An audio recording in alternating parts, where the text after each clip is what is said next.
ka na? Nag-audition. Hindi, pero noon ba meron kayong self-censorship? Dapat. Kasi alam, may mga rules. Iba ng censorship dati at ngayon. Ang ganda ng tanong. Alam na alam nitong dalawa sagutin yan. O yan, pakinggan niyo po. Ito.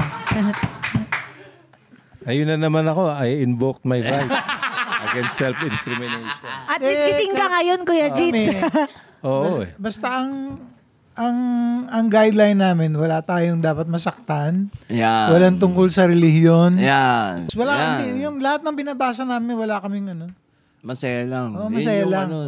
Minsan ako, kumakawala pa ako, tapos siya yung magre-remind. Oh. Wag. Sabi niya, wag. Parang hindi siya ganun, no, si Kuya Isko. Hindi, kasi parang Hindi, ganun siya. Peace man siya eh. Ah, talaga? Ako yung violent eh. Oh, well... Yes. Saan nahuhuli ang mga isda? Ayan. Maldito talaga si Direk Cosme.